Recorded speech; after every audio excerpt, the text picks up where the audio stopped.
Hey guys, welcome to our YouTube channel. We wanted to come back and do a little intro, a little bit about ourselves. Let me introduce myself. I am Alfredo. I am 30 years old and I am a Taurus. Jimmy, 32-year-old. And he is also a Taurus. We wanted to share a little bit of the story of how we met and how everything started. So we go back to maybe like about 7 years ago. We met off of the internet. There was this Tango app. I don't know if it's still going on, but we actually met off of it was a communication app. I don't know. We messaged each other and we decided to meet up, and ever since then, here we are. Share a little bit more about that. It's crazy because that app, the only time I would use it is to call my grandma in El Salvador. That was the only time I would use it. And this one time I was at work and I got this message from this guy. I was like, who is this guy? And we started talking, and that's where everything It started. Yeah. It started from there. I am a big believer of that people are put in your life for a reason. And at the beginning, I still remember the day we were messaging each other, and after a while we're like, hey, what about we meet? And so our conclusion was, what about we go hiking? So not knowing somebody off of the internet, I asked him, can you pick me up at the gas station? It was maybe like 2 blocks away. So he did. I still remember walking to the gas station, and like he has his window down and he's there and he has a big smile on his face. And I don't know, so ever since the beginning, I got like a really warm feeling in me. Like, I was like, this guy seems like a really, really nice guy. Getting to know him, I got to really get to know Jimmy, and like, I fell so deep in love with him. Like he's an amazing guy. I was surprised when I asked him, oh, give me the address. He will like, oh no, just pick me up on 4th Street in Soto. I was like, why did you want me to pick you up in front of your house? He was like, no, just pick me up at the gas station. I was like, okay. So I googled the whatever he sent me, 4th Street and Soto, and I went to the gas station. While I was parking the gas station, I see this guy coming. I was like, is that him? And then I saw him smiling, and then I was like, just jump in the car. Let's go for a hike. And we did. We went for a hike. Yes, and I still remember that day too. We after the hike, we ended up going to this Thai food place. This was in El Sereno, and I was the one that said, let's go there. I didn't have any cash, and I forgot that place was cash only. Luckily, there was a Chase that was maybe like a block, not a block away. It was across the street, and I told Jimmy, give me a second, let me go get some cash. He was like, no, I'll pay for it. I was like, no, I'm the one. You picked me up already. I'm the one that said, let's go eat here. No, I'm not gonna let you pay. Let me go across the street. Let me go get some money. It was funny because when I came back, he looked nervous, like, and he told me, he's like, I thought you were gonna come back. I'm like, what do you mean? Like, I'm just gonna go get some cash. But yeah, like after we started dating, and we dated maybe for a year, and I'll let him share this side of the story because it's one of his favorites, saying that I was impatient. You really were. I remember he kept telling me, oh, when are you gonna ask me out? Are you gonna ask me out? I was like, you just gotta be patient, because I already had a plan set.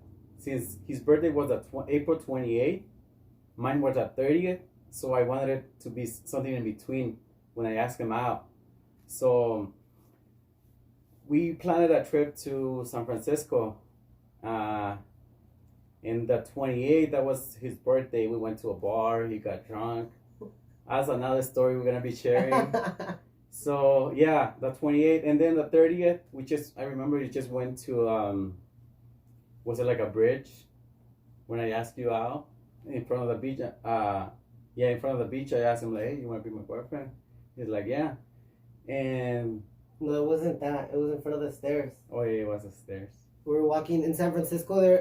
I love San Francisco. One of the most beautiful spots. There's, I don't know exact streets, but there's like a place where there's a lot of stairs, and you see the whole view of the city. It's funny because we had gotten in a little argument and we were talking about that. I was not impatient. It was just we had already dated for a full year, and he would always tell me like, we're just friends, whatever. I'm the type of person that I like to communicate, especially when it comes to feelings. I'm very vocal about it. I like to speak to people and let them know how I'm feeling. I feel like that's one of the most important things to grow as a person and so people could understand you. So I mean, I would tell him like I have feelings for you, and like he never really broke. Like he would always, I guess he had his wall up, and he would never really like tell me back like, oh, I have feelings for you too. I knew he did, but he was not very vocal about it. So that was part of the reason why I was like, I need you to talk to me and tell me where you stand, because I don't want to go deep in this relationship after a year of dating and then him just being like, well, you know what, I just see you as a friend. But no, I mean, the connection was there. It was just, like he said, he had a vision. He already knew he was going to ask me out at the time that he did. I wasn't aware of it. But with time, we got to know each other. And especially after he asked me out, I feel like that's when he actually opened up to me. Like he was able to talk to me a little bit better about his feelings, and and that I feel like that's one of the most important things, like being able to talk to your partner and tell them how you feel. That's one of the most important things to create that connection, that bond, that trust. But yeah, one of my favorite things about our relationship, that we were so spontaneous. Like we would always push each other when it came to like jobs, hikes, everything. Like we were just each other's yin yang. Like it felt so right. I remember we would just say, let's go somewhere, and he would take a couple of days off work, and we would go to different places. One of our first trip was here to Vegas. Never in a million years did I ever think that we would end up living in Vegas. He could share a little bit more of the story of how we ended up here in Vegas and our experience. Yeah. Well, I remember we went to IKEA. We were supposed to buy a bed for me, for my room. But we started talking about like moving out from our parents' houses, and we were there like for a couple hours. Yeah, it was a couple hours. After like maybe 3-4 hours, we came out from IKEA with a sofa bed, stuff for the kitchen, and then we remember that night we started looking for apartments.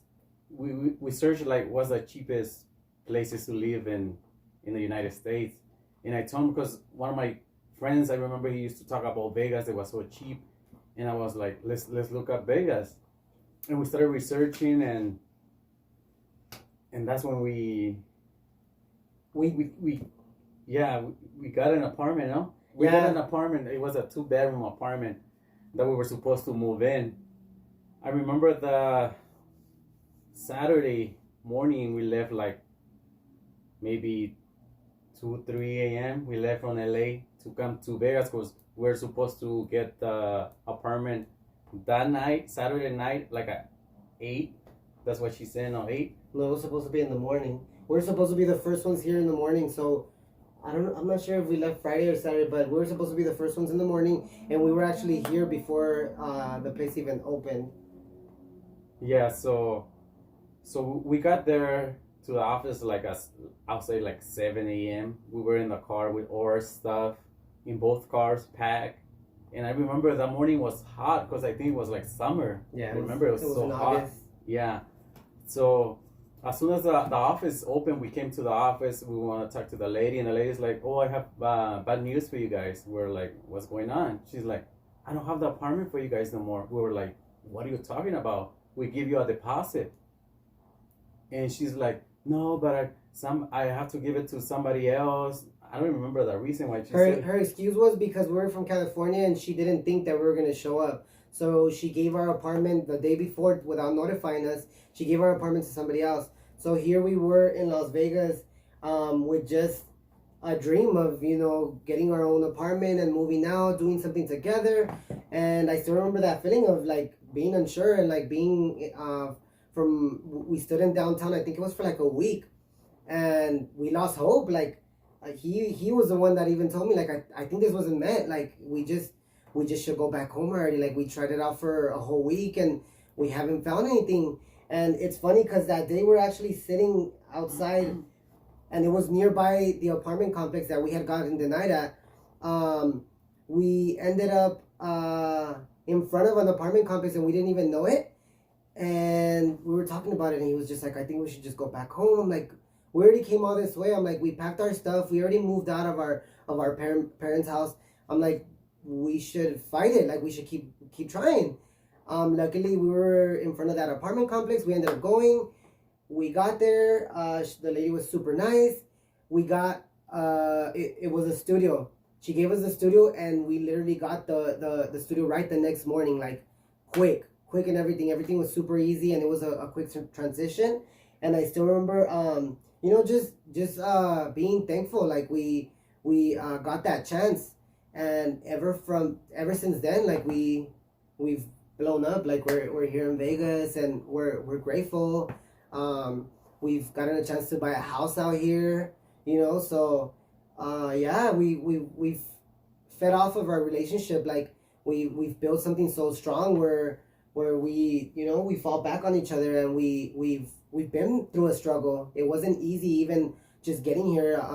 Even just when it comes to being gay, like the people all around us, like just the hate that you receive. Like there's days that we go walk around the strip and we're holding hands, and we get name calls and fucking faggots and this and that, and it's just things that you learn to ignore. Like I'm so happy where I'm at, and we have a solid relationship where none of that could ever like get in between of that. Like me, especially growing up, I'm more of a flamboyant. I'm more on the feminine side. So even in high school, I remember not being accepted through people. Like people always had like that bad thing to say of, oh, you're a faggot, and it was a bad thing.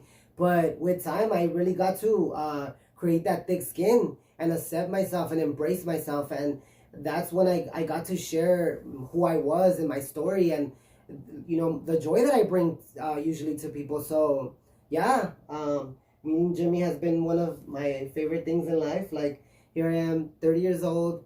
We purchased 2 homes here in Vegas. We were married, and hopefully within the next couple of years we plan on hopefully adopting. But it's just it's beautiful to be able to find that partner that that is meant to be, and you just back each other up, and you're there, and it's like you go through the struggle together. Going back to the struggle part that he was talking about, we have struggle. We have gone to ups and downs, like any relationship. But also the struggle part when we moved here, it wasn't just from one day to the other day we will get like an apartment. No, first like I said, we were homeless for 1-2 weeks before we got an apartment. And go. I froze. No, yeah, he's just saying how it's a struggle. Like it hasn't been. Yoshi. I mean, it hasn't been that easy, but we just gotta keep pushing and stay positive. Yeah. So we've gone through our stuff, and we've kept a great mindset. We've been ambitious, to grow, and even when we first moved here to Vegas, the first year was hard for me. I was so used to being able to have family around, and we moved to a place where we had no jobs. We had no place at the beginning. Once we got a place, at least we had that. We didn't know nobody, though. We didn't have nobody that we can call. Like, it was just me and him, and building that foundation from scratch. But I think that's one of the most beautiful things, that we've been here now 6 years, and we've made Vegas our home. Like, this has became our thing. And yeah, it's just, in life, never give up on people. Like, if you feel like you've met the right person, talk to each other, give each other that chance, spend that time together and really get to know each other. People are brought into our lives for a reason, and I thank God 100%. I thank him for bringing Jimmy into my life, and thank God that we met, and it was meant to be, and it was the right time. And look at us now, like we're happily here. We've been together for maybe 6-7 years already, and we have nothing but good things to say, despite all the downfalls and stuff like that. Downfalls make you stronger, and they push you forward, So yeah, we just wanted to give you guys a little insight of how we met, our little journey here in Vegas. Jimmy today was the one that decided. He's like, hey, we should make a YouTube channel, and I was like, I'm for it, let's do it. So please go ahead and subscribe, put some likes on our videos. If you guys have any feedback of videos you guys think you guys want us to do, go ahead and message us. Let us know. We definitely would like to share our little love story here in Vegas and a lot of DIYs that Jimmy, he's so handy.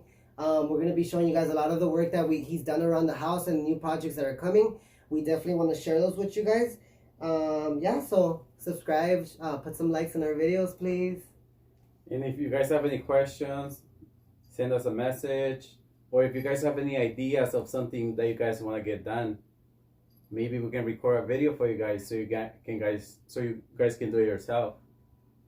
And just stay tuned. We have a lot more coming up. Bye guys. Until next time.